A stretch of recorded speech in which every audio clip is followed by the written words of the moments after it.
The past decade was perhaps one of the richest ever for the space sim genre in terms of releases, innovations, and the revival of older franchises. And one could argue that two titles in particular have been at the forefront of that revival: Star Citizen and Elite Dangerous.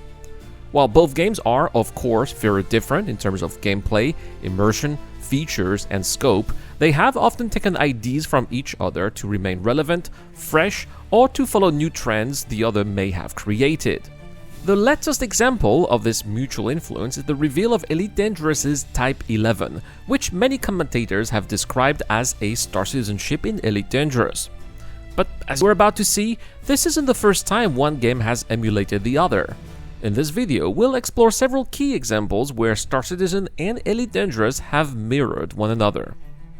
Let's begin with how Elite Dangerous has been copying Star Citizen's ship development and sales model of the past year and a half.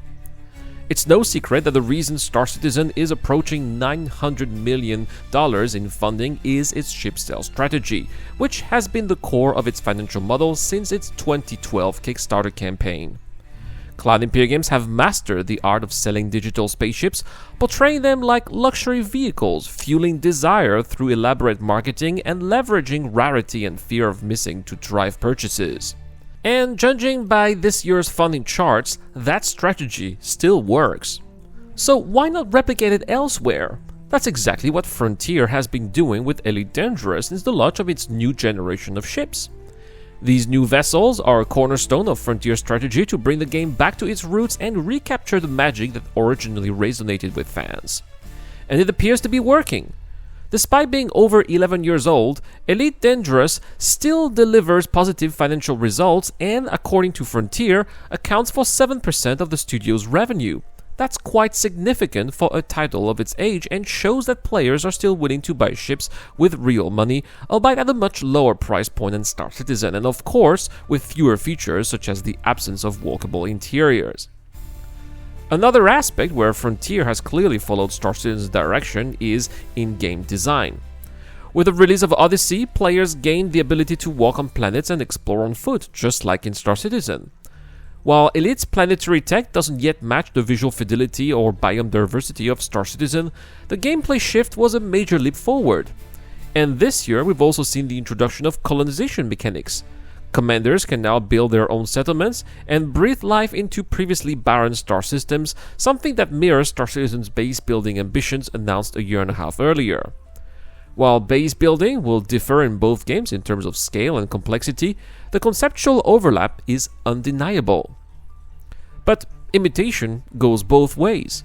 While Elite Dangerous may have adopted several systems pioneered by Star Citizen, the reverse is also true.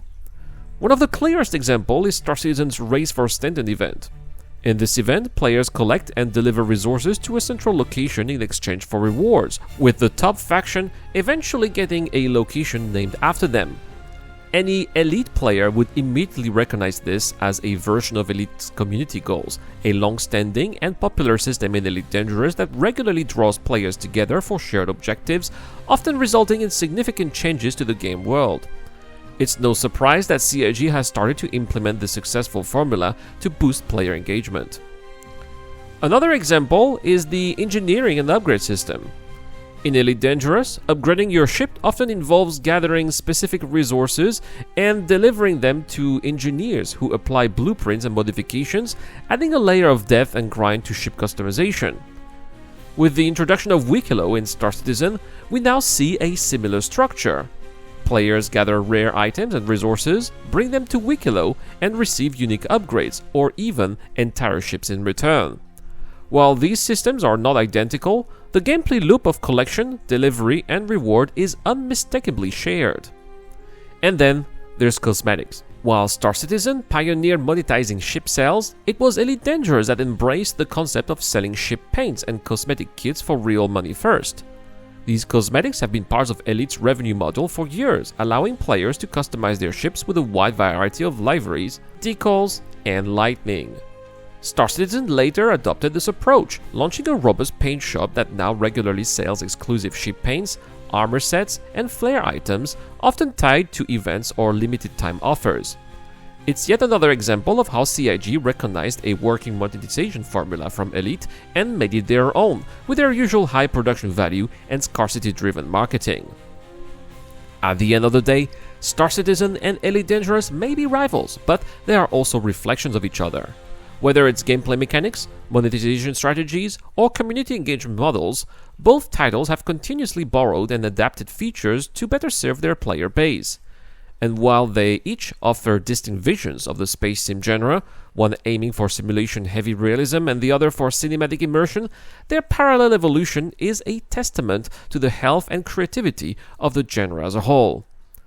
And that is all for today's video. Have I missed anything? Any similarities between both games? Let me know in the comment section down below. Are you more Star Citizen or an Elite Dangerous player? Or maybe you enjoy both games like I do? Well, also please share your thoughts down there. I cannot wait to see what you guys have to say. Alright guys, well, I will see you in the next video. Don't forget to like and subscribe if you enjoy the content, and I will see you guys in the next one. Cheers.